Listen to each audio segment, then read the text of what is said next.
Hey everyone, back again. Today we're continuing on with Spinoza's Ethics from part 3, and this is our part 3.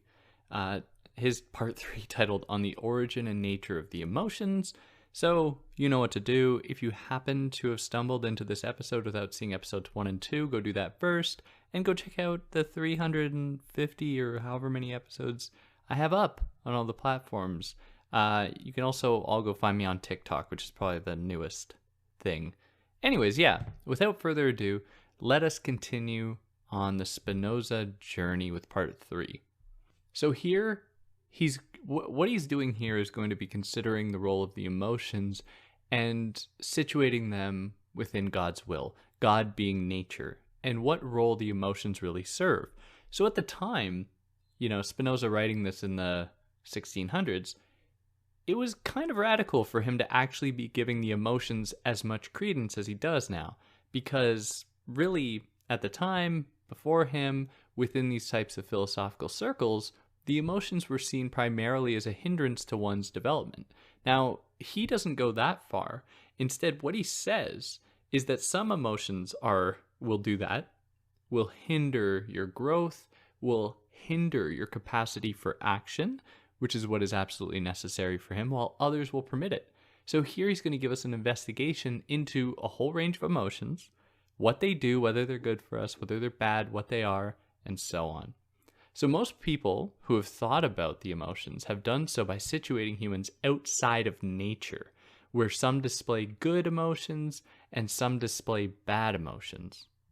So the idea here is that before Spinoza, or the type of people that Spinoza is criticizing, believed that emotions could actually be like outside of nature, and it's because of that they were evil, like they came from somewhere else. Now, as we know, Spinoza equates God and nature and doesn't think that there's anything really outside of nature, but there are elements of it that work better for us than others. So he's not saying like we can ever be outside of nature, or we can call something bad because it doesn't completely comply with nature. That's not possible. Instead, we have to accept that everything exists according to nature. Nothing just poofs out of nowhere. But some of these things are going to be more, more useful to us than others. So, for example, Descartes suggested the mind should reign over and control the emotions as something that is inherently evil, which is a drastic thing to say. But as we know from Descartes, and we know of the idea of dualism, where there is a mind and body split, Descartes gives privilege to the mind over that of the body, where it is the mind that remains after you have doubted everything. You cannot doubt away your mind, because that requires your mind to actually doubt, whereas you can doubt your body, you can doubt your desires and drives and everything like that, but you can't doubt your mind. So what we see here is a privileging of the mind over the body. We see a privileging as well of rationality over irrationality, of the emotions. So for Spinoza, in Spinoza's words, the emotions, therefore of hatred, anger, envy, considered in themselves, follow from the same necessity and virtue of nature as other individual things. So we must study them like any other individual thing, instead of just relegating them to some subjugated zone where they are not to be really considered seriously as actually being a hindrance to us. So here we move into our definitions. As you know, if I was listening to myself, I probably wouldn't listen to each of these parts like as they came out. I'd probably wait for all of them if I was so inclined to listen to someone ramble on about Spinoza's ethics. I would wait till all the episodes were out and download them. So let me know, actually, if you're listening to this on YouTube or on a platform that lets you leave comments, or just go to YouTube, let me know. I'm curious how many people would wait for all of them to come out and then listen to them all at once, or actually follow along week by week. Anyways, definitions. So number 1, the first definition, the definition of adequate. Something is adequate in whose effect can be distinctly perceived by means of the cause. Inadequate is something not fully understood by a cause. So an adequate thing, unadequate thing, is a thing that we fully understand by its cause, whereas an inadequate thing we don't fully understand. We don't exactly know how it arrives from a cause. Second definition, an act. An act or to act is when we are the cause of something in us or outside of us. So we suffer when something it happens in us or by us that isn't our full intent, or that stops us from being able to act, to exist in the world, to move in space, to think in our mind. And the third and final definition here, emotion. Emotions are body modifications that help, hinder, increase, or diminish the power of acting. And all of this centers on this question of acting, permitting humans to move and think, to be able to do these things freely as well. So if we are the adequate cause of these modifications, that is, we cause the thing and that thing is directly attributable to us. If we are the adequate cause of these modifications of emotions, then emotions are an action. If we aren't the full cause, the emotion is instead a passive state. So if we work to permit some emotions more than others, we are doing so by our own will. We are permitting it according to our own will. Whereas if we are affected by emotions that we are not the cause, like in the case of depression, something that seems to come from outside of us, then that is actually inhibiting our power of action, and it removes us from actually living our most fulfilled lives, which isn't something like you can't just, lay claim over depression or just overcome it. Like, that's not possible. Instead, actually, it's impossible. But the point here for him being that in those cases, people are suffering from an affliction that should be treated, and that we are developing more and more means to actually treat now. Into our postulates. Postulate number one. There's only two. We only have two postulates. Postulate number one. The human body can be affected in many ways that affect its capacity for acting. So many different things can affect our capacity for acting, whether it be to increase our power of acting, to act, or decrease our power to act.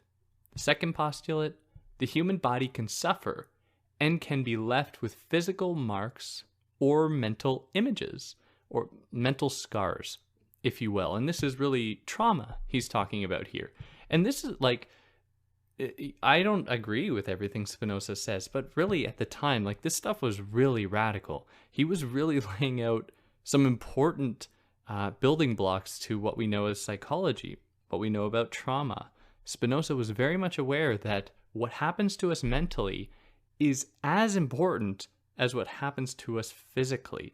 We are not only limited in our powers by virtue of being hurt physically, but also hurt mentally, and how we have to protect people's mental states. We have to create situations in which people do not feel like they'll be able to express themselves properly, or feel like they'll be mentally threatened in certain spaces. So, for example, in one of his other texts, the politico-theological one, which I don't know, if anyone's listening this far, let me know if I should cover it. But in it, he has this point where he's talking about freedom of speech that he defends wholeheartedly, but also acknowledges that clearly there has to be limits on this, and any reasonable person would acknowledge that. You can't yell fire in a movie theater, you can't say a racial slur, and so on. So these are conversations that he was putting forward 500 years ago, or 400 years ago, that people can be affected by words. Words do things. Words hurt. And it's important to acknowledge that. And here we get into our propositions. So proposition 1. When our mind has adequate ideas, we act, or we are acting in that moment. When it has inadequate ideas, we suffer. So if we have an idea that resonates with God and nature, we are acting. If an idea conflicts with others in nature, in those moments where God contains not the mind of one human only, but also together with this, the idea of other things, then the person suffers. So if there's a contradiction in what we are imagining, like let's say an example I gave in a previous episode was about an architect. An architect designs a house. So they've developed an idea, and it has a real possibility in space, in outside of their minds, in the world. However, if the plans for this idea are bad, then we cannot adequately attribute ourselves as being the cause of a true idea or a proper idea. We have instead only developed a confused idea. And so in that case, we are actually suffering. We are actually limiting our capacity for action as it resonates with nature and with nature's properties, like the laws of physics, like knowing how to properly distribute the weight in, whatever it is you're building, a house or whatever. Proposition number 2. Because mind and body are of different godly attributes, so we know that the mind is an attribute, essentially a modification of God's infinite attribute of thought, and space, or the body, is part of extension, or space. Because we know that they are different godly attributes, they do not affect and produce actions in the other. So they are separate. So we can sleepwalk, is the example that he gives. Ultimately, we don't fully know the relationship between the mind and the body. So in the case of sleepwalking, what we see is people's bodies doing things without their minds. And there are often cases in which the mind is operating without the body, which is very interesting. This is Descartes' inspiration on Spinoza, but Spinoza is not like giving one primacy over the other. He's instead acknowledging that these are very different things. Even if you reduce us to the most material possible, in the most material possible sense, we still struggle with certain things like consciousness and understanding perception, understanding the relationship of our understanding of the world in our minds and our body's ability to act in the world. How do we have these conceptions of space and time? How do we have perceptions? Are all of our perceptions different? If they are, what does that say about reality? And I'm maybe going a little further in this point than I need to, but I think you get it. Okay, proposition number 3. Actions arise from adequate ideas. Passive states from inadequate ones. So again, here, thinking about the architecture example, only in cases where an action comes from an adequate idea, is it actually good for us? Is it actually going to improve and increase our capacity for acting? Whereas, we will only arrive at passive states from inadequate ideas or from confused ideas. Proposition number 4. A thing can only be destroyed by an external cause. A thing can never really destroy itself, which raises a number of interesting questions, especially if you consider things like self-harm, where in many cases self-harm is something that is a way to reclaim an identity that has been taken away from people, not in every case, but of course in some cases. So I wonder how that would connect here, because I imagine he would view that as being a kind of destruction, actually happening from within, not coming from without. Someone who is dismissive of self-harm might say oh yeah, it's because these people suffer from some kind of mental affliction, then they have to be treated for it. They have been essentially poisoned by some impurity in society and they need to be corrected or they need to be rehabilitated or whatever. But anyways, his point being that a thing always strives towards its own self-preservation, and it will only be destroyed if an external force acts upon it. Proposition number 5. If one thing is able to destroy something, they can't exist in the same thing. So it would be absurd if something contained its own destructive capacity. So you might think, my immediate thought was to think of HAL from the movie 2001: A Space Odyssey, that has contained within it the possibility to have it self-destruct or shut down. But in that case, we could just attribute this to these being two very different mechanisms created from without. HAL did not create the possibility for its own undoing, but the idea being that if something works against you, it won't actually be part of your essence. It would have to be something exterior to you. Proposition number 6, each thing endeavors to preserve its being. So everything opposes that which could negate its existence, in Spinoza's terms. Clear enough. Number 7, any effort of preservation is nothing but the actual essence of the thing itself.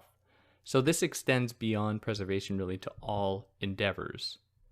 But his point here is illuminating, and it's one that isn't highlighted quite as much in his text, especially in his discussion of essence itself, where here he was saying that one element of essence is the desire for self-preservation.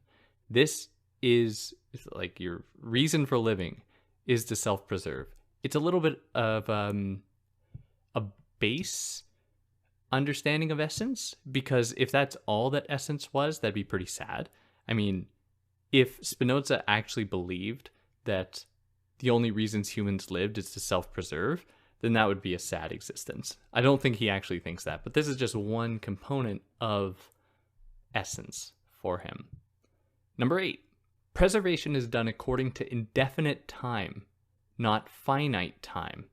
So what he's saying is that we live with the assumption of our longevity to infinity, if assuming no external cause played a part. So we live as though we don't die. We don't want to die. We want to keep living forever. And it is only because of external forces, from gravity, from exposure to air, from stuff we eat, that our bodies begin to, with the passage of time, which is external to us, some might say, and with this we see the body deteriorate, and ourselves deteriorate. It's not something we necessarily want. Number 9, the mind has both adequate and inadequate ideas, but always tries to preserve itself, no matter what. So this is to say that if the mind ignores the body, hypothetically, if the mind just was like, I don't care about the body, whatever, its efforts of self-preservation are called will. The will. If it includes the body, so if it doesn't just detach itself from the body, this is called appetite, the essence of humans, which promote their preservation. Now, appetite is this driving self-preservation in the unity of mind and body, which is the essence of humans. And he qualifies that desire within this framework here. Desire refers to appetites that the person is aware of. So not just appetites that, we have without necessarily being aware of them, but things that we do in order to sustain ourselves, that we must do to stay alive. And what he says of this is that we don't pursue things because they're innately good, but are good because we strive for, wish, seek, or desire it. So here he introduces appetites, desires, and he's not saying that any of the things that we actually strive for are good in themselves. He says they are good because we strive for them, we desire them. They form part of our appetite, or are the object of our appetite. And so in this case, they have value precisely because they resonate with our capacity to act and to preserve and sustain ourselves. Number 10, no idea in the mind can exclude the body's existence. So before, where the mind left the body, purely hypothetical, Spinoza doesn't actually believe that the mind can just satisfy its own will. Remember, because if it's just the mind alone, that's will, not appetite or desire. The mind can never actually fully do that without including the body's existence. So in his words, the first thing belonging to our mind is the effort to affirm the existence of our body, because if the body went away, so too would the mind. Number 11, if anything increases or diminishes our body's power of action, the idea of that thing will have same effect on the mind. So, I don't know, if I know I don't want to give a traumatic example, if I am playing basketball and I roll my ankle and it limits my body's capacity for action because my ankle hurts, thinking about that thing will like make me wince. I don't like thinking about it. And in that moment, my mind is actually limited in its own capacity for action. So it's important, and this is something we've already mentioned, but the mind grows as the body experiences things. So they are connected in that way. And so if a bad thing happens to our body, this is how people become traumatized. Mental scars will remain in their minds. And so I might not want to play basketball again, even though my ankle has been, my real example is that I injured my knees pretty badly playing basketball, and it actually deterred me from playing for a long time. My knees felt better, but I was still like in my mind, like, no, I can't do that. So I was limiting myself. And this isn't, when I frame it this way, I'm not saying it as though I can just overcome it by saying I'm limiting myself like it's my fault. I don't have any power over this. His point being that we can be affected by things externally to us, and they have effects both on our physical body and our mind. All right, Proposition 12. The mind strives to imagine things that optimize the body's power of acting. So that is to say that mind and body are connected, and the mind strives to focus on those things that resonate with the body and allow the body to keep acting. So we'll think happy thoughts. We'll think things that will allow the body to move more freely without any restrictions. Fair enough. Proposition 13. If the mind imagines things that hinder the body's ability to act, or that hinder the body, it will do what it can to exclude the existence of those things in the imagination. So if I hurt my knee playing basketball, if I want to play basketball again, I'm going to not think about the possible injury that might befall me as a way for me to actually play the game. So in this case, what it will do is replace those thoughts with others. So in his words, love is nothing but joy, accompanied with the idea of an external cause, and hatred is nothing but sorrow, with the accompanying idea of an external cause. So you love something like an external cause, and joy is what you feel. Hatred is when you hate something, and sorrow is what you feel. So if you hate something, you don't want to be around it. You have closed off your possible engagement with something. You have therefore closed off part of your capacity for acting. Proposition 14. If the mind has ever been affected by two or more emotions, when later affected by any, it will recall the others. So if I ever experience two things mentally, later on, if I experience one of those things, I'll recall the other thing that I'd first experienced it with. Because we have these tight mental connections that we form. At least I don't know anything about that from a psychological point of view or neurological point of view maybe. But I think that the point is sound. Proposition 15. Anything may be accidentally the cause of joy, sorrow, or desire. So joy is when acting is permitted. Joy is good.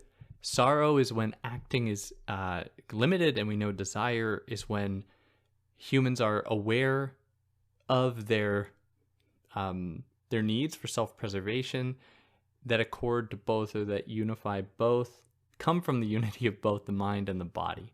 So anything may be accidentally the cause of joy, sorrow, or desire. His point being that we might be affected by more than one emotion, even if both are good, that confuse us and that can produce sorrow in us.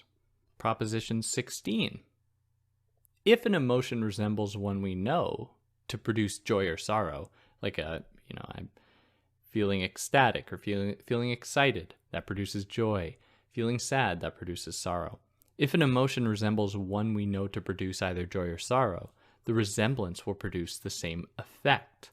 So this is accidental, like even if it's not the actual thing we are experiencing again, but something that resembles it, we will feel the same way. But it's still affective. We are still feeling the same thing. Number 17. If something elicits joy that resembles something that elicits sorrow, we will both love and hate it. And he calls this the vacillation of the mind. So something that we really like looks like something we don't like, then we'll be, we like, if there's the most delicious cake you've ever eaten, but it's designed to look like mud, or I don't know, rotting fruit. It's gonna be a weird experience eating that cake. It's gonna taste good, but you're not gonna want to. So there's gonna be this weird feeling that you have. This is the vacillation of the mind.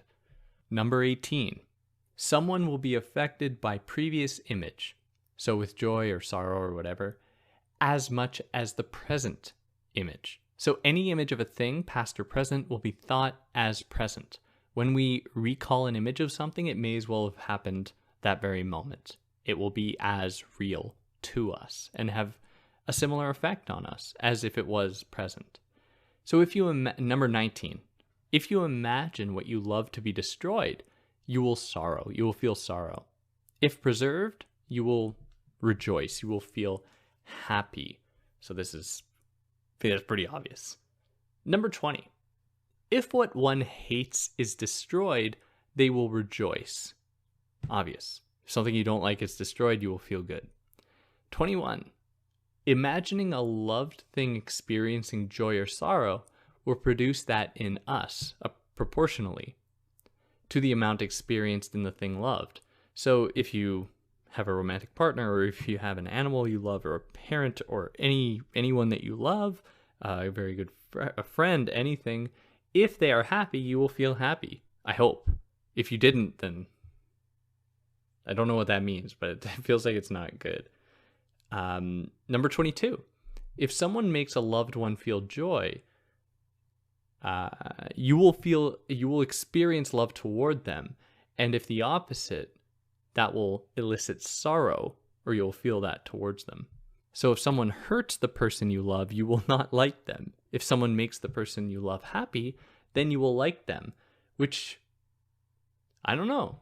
Like, I think that in a lot of cases, that's certainly true. But in a lot of cases, especially where jealousy, like let's take monogamous relationships, for example, in these types of settings, often jealousy will create an environment in which people try to control their partner. And any moment that they see their partner getting joy from anyone else, they will feel angry because it's not them giving joy, which is something that takes a lot of undoing in our, heteropatriarchal monogamous world. But I'm sure no one wants to hear these terms talking about Spinoza. But welcome to this channel with David, in case that's a shock to you. Number 23. If something we hate feels joy, we will feel sorrow. If they feel sorrow, we will feel joy. That is proportionally both, or inverse proportionally. The idea being, if someone we don't like feels joy, we're going to be mad that they're happy. And if they feel sorrow, we're going to be happy. Obvious enough. Number 24. If something makes something we hate feel joy, or someone we hate feel joy, we won't like that thing or person that makes the person we hate feel joy. And then the same thing for the reverse. Seems obvious enough. Number 25. We strive to affirm those things that give us or our beloved objects joy, and negate those things that produce sorrow. So we want to cultivate spaces and relationships that make everyone around us feel joy, and get rid of those things, or not surround ourselves with things or people that make us, or the things we surround ourselves with, the people we surround ourselves with, feel sorrow. Number 26.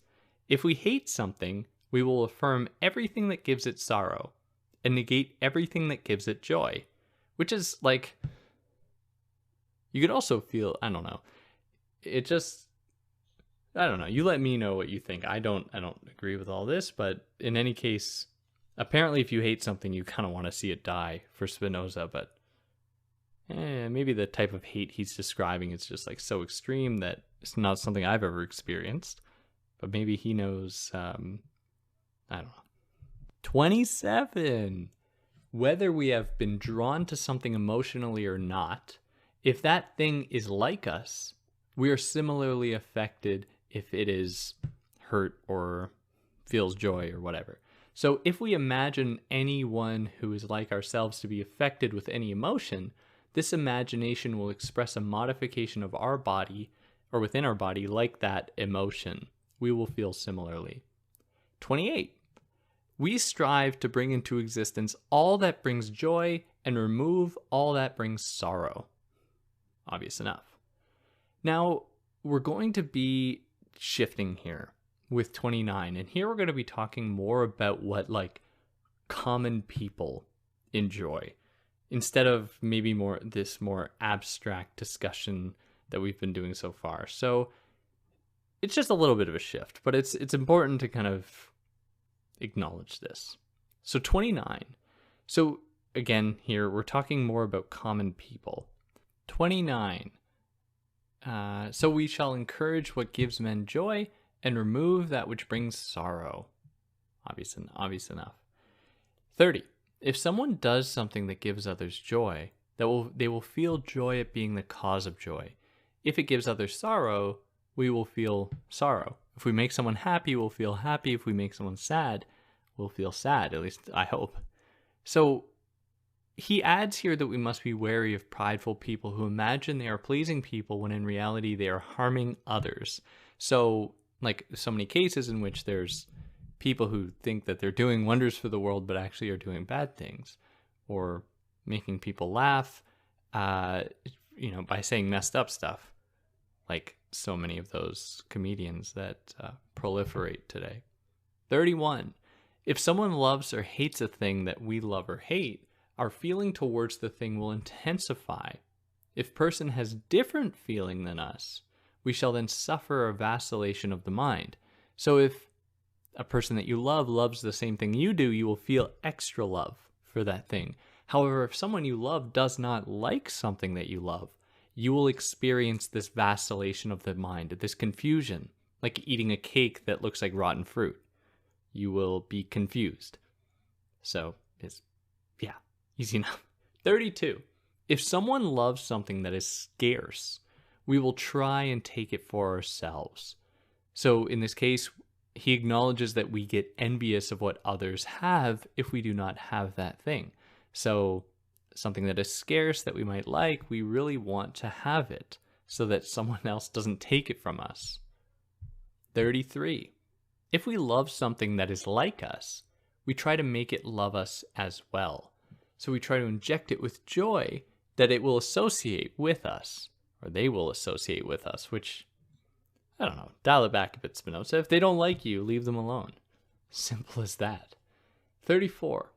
The greater a love thing feels towards us, the greater we will feel about ourselves. So if we love something that loves us back, the better we will feel about ourselves. 35. If something we love loves someone else or something else as much or greater than ourselves, we will have hatred towards that thing and envy towards them for their ability to draw the attention of that person or thing that we love, which is, he's just describing that this is jealousy. This is the vacillation as well between love and hate. It doesn't need to be that way, Spinoza, though. You can let love, don't think you can be the only one to satisfy one other person's all of their wants and desires and drives. There are other people out there. Many fish in the sea, Spinoza. 36. If we remember something we once desired, we try to retain that same desire toward that thing. So this is like longing. We want to preserve that desire. 37.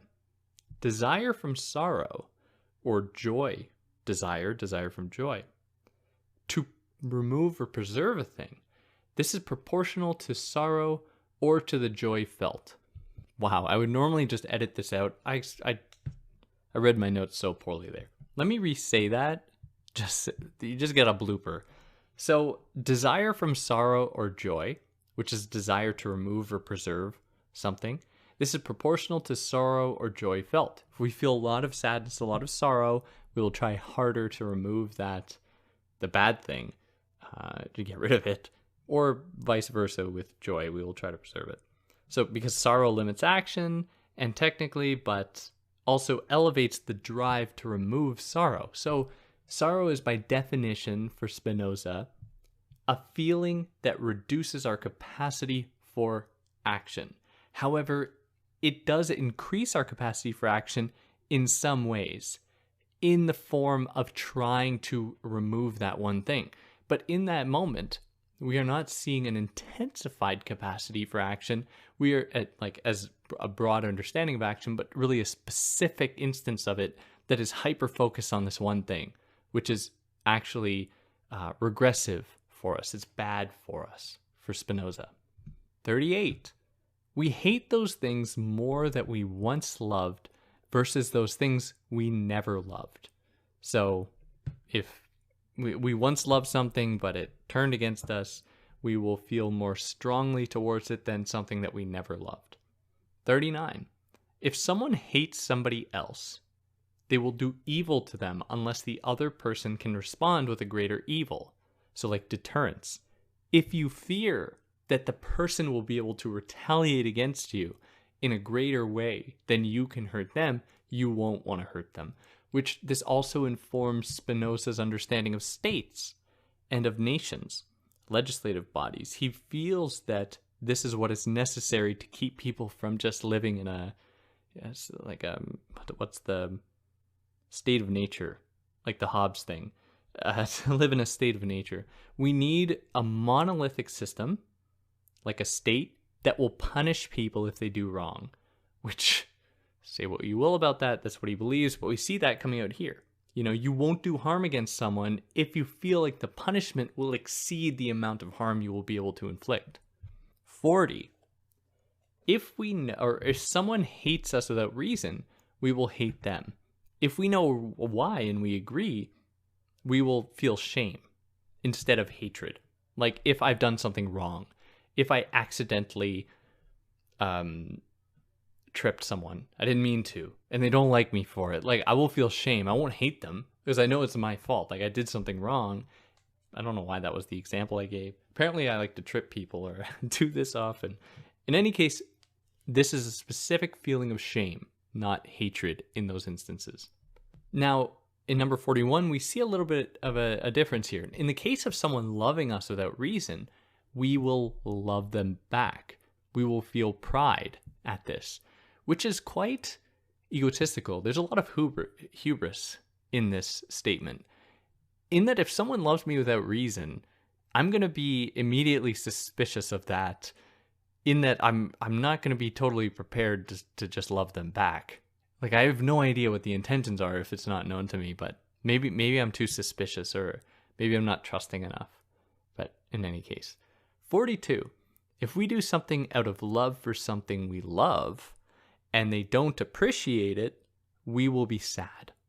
So if we do something nice for someone and they don't appreciate it, we'll be sad. Simple enough. 43. Hatred increases hatred, but may be destroyed by love.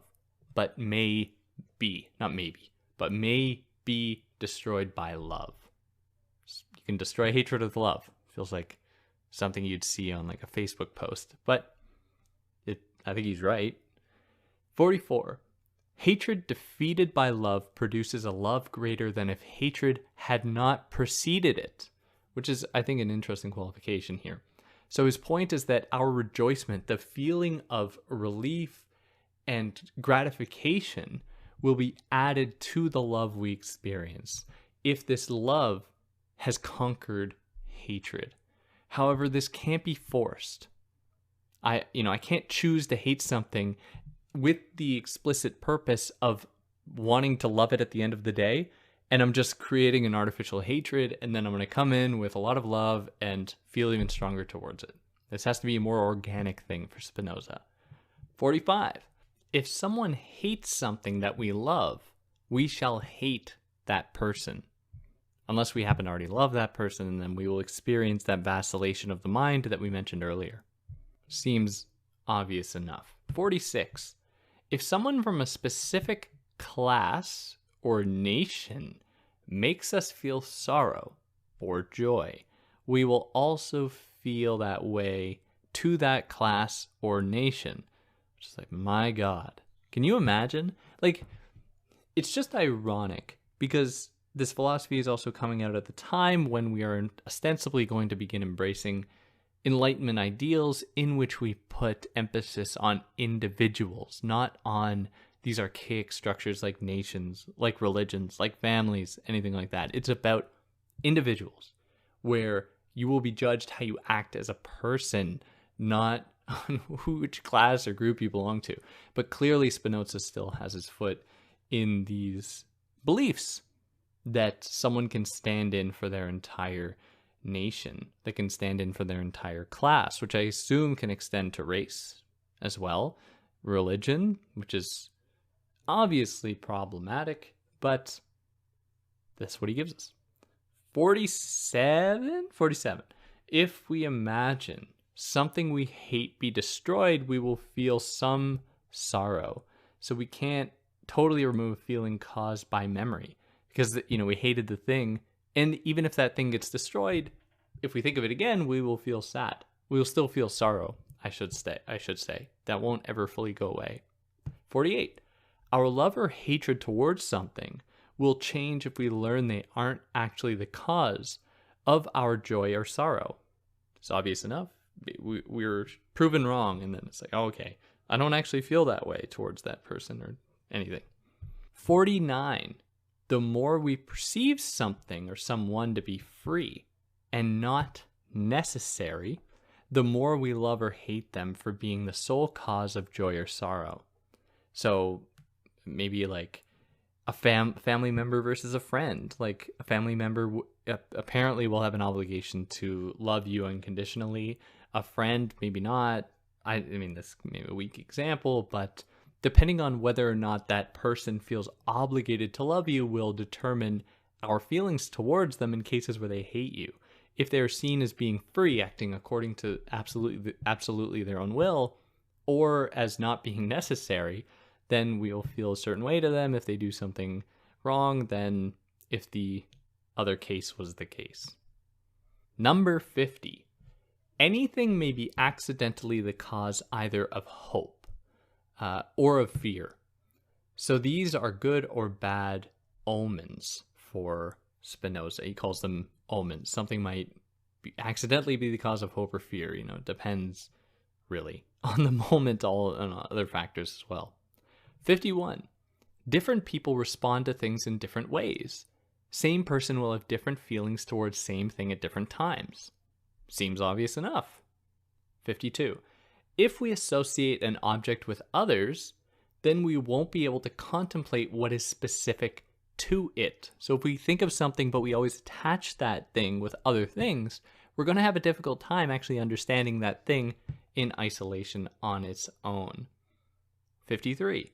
When the mind contemplates its own power of acting, it celebrates, it rejoices, in proportion to the distinctness with which it imagines itself and its power of action. So this is compounded if others look at us and our mind with approval as a source of joy. So when the mind looks at itself and its power of acting, and it's like, wow, this is amazing, it rejoices, it feels good. 54. The mind endeavors to imagine those things only which posit its power of acting. So the mind's essence only affirms what it is able to do and not that which it cannot do. It's not interested in exploring those avenues because why? Why would I explore like anything that would limit my capacity for action? Of course, I want to foster a space and a mind frame that will allow me to act without restriction. 55. When the mind imagines its own weakness, it necessarily sorrows. So it's going to feel limited in its capacity for action. 56. There are as many kinds of emotions as there are objects that affect us, which is very interesting. Because when you think of it, like, there are so few emotions, but there are so many different objects and there's so many ways to be affected by things. And this is partly due to, and I think we've already talked about this in Spinoza, but this is partly due to us just trying to make our lives easy. We use language and we clump things together. We say many different things give us joy. Like, chocolate bars give me joy. Parties give me joy. But these are two very different things, but we use one word to describe them, and we associate it with one feeling.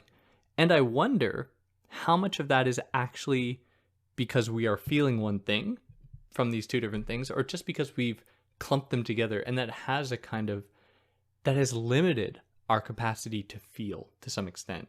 And maybe it's part of our condition as linguistic beings. We filter our relationship through language and through our efforts to organize, to compartmentalize different feelings through language, to really clump things together. That might be limiting us. But in any case, his point is that there are as many different kinds of emotions as there are objects that affect us. So love for object A may differ from love for object B, but we might still call them love, like the feeling is love. 57. Emotions differ between people just as their essences differ.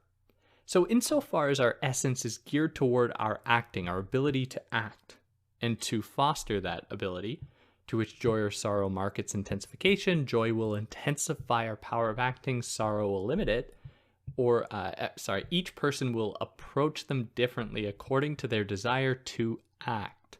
So someone might have a stronger desire to act. They might be put in a situation in which acting is going to be more important for their self-preservation than another person, or whatever. 58. Joy and sorrow are passive because they are products of ability or inability to act, but can also be attached to the capacity to act. So when we think of an adequate idea, we are acting through thought, and we really feel joy. So his point here is that sorrow and joy are consequences. They are effects of our ability to act or to not act. 59. All emotions born out of our mind's capacity to act, are related to joy or desire. So not sorrow, because sorrow is when we are limited in acting, not when acting is possible.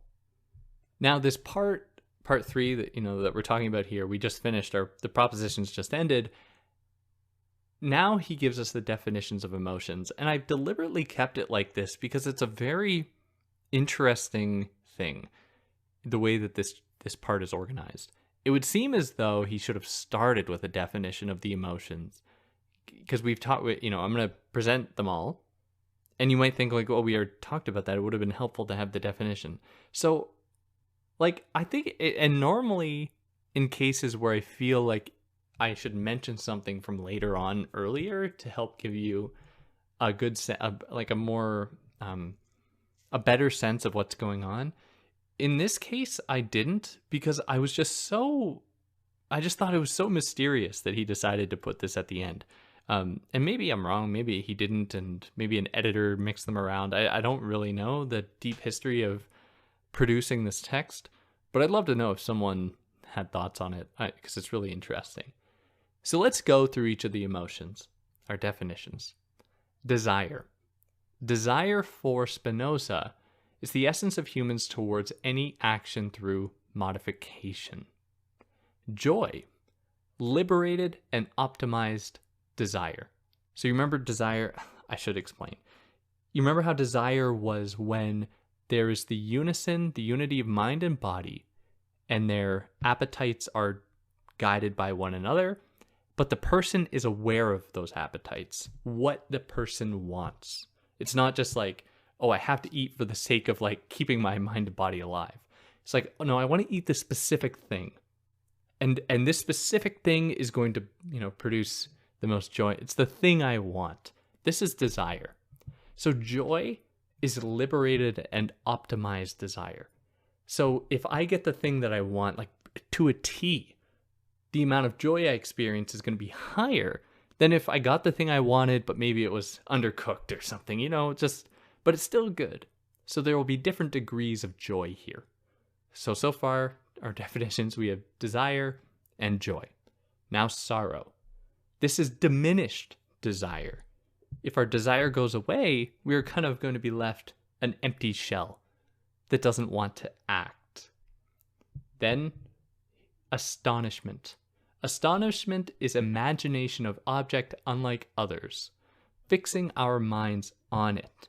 So it's something that is totally unique and it seduces us. Then there's contempt. Contempt is a lack of appeal for an object that causes the mind to think of other things. You'll think about something you actually like. Love?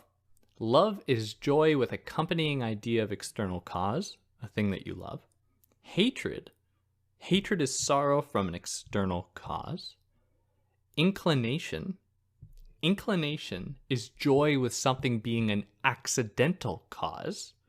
So, and we feel this inclination towards this thing. Maybe we're not sure. Will it give us this love or this joy the next time? Who knows? We'll see. Aversion. Aversion is sorrow with something being an accidental cause.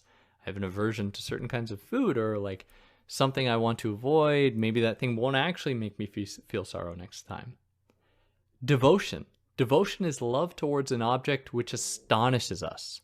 So, remember, astonishment is that thing that's totally unique. We are devoted to something, or devotion here is love towards something that is like totally unique, and it compels us, like it seduces us through its uniqueness, through it astonishing us, standing above the rest, really like a shining star. Devotion. Derision. Derision is joy from idea that something we despise is present in object we hate. So we get, we see that there's something not good within something we already don't like. So that's derision. Or it's like the knowledge of almost feeling happy as a result.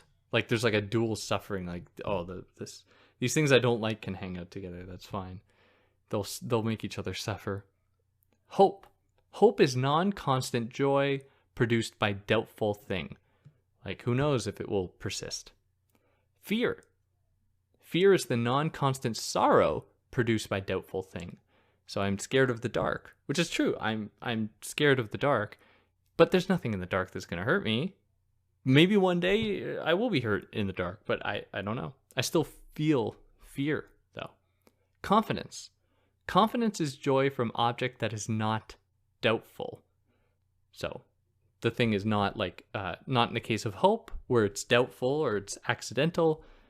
Confidence is when we know for sure. Despair is sorrow from object that is not doubtful. Despair is when we know something is going to hurt us, and that thing is always going to hurt us, and we feel sorrow because of it. Gladness? Gladness is joy from something unanticipated, and it surprises us. It's like, oh, that's great. I'm happy that happened. I mean, this is fantastic. Remorse is sorrow caused by something unanticipated, like the opposite of gladness, or like gladness, but just with sorrow, making us feel sad. Remorse is sorrow from something unanticipated. So very much like something mentioned earlier. Commiseration now. Sorrow from evil having been brought on someone like us.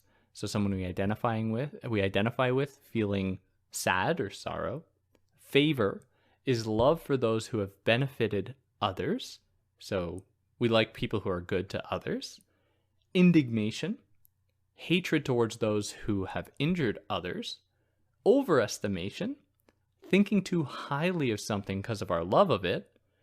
And then contempt, again, and I put question marks all through my notes.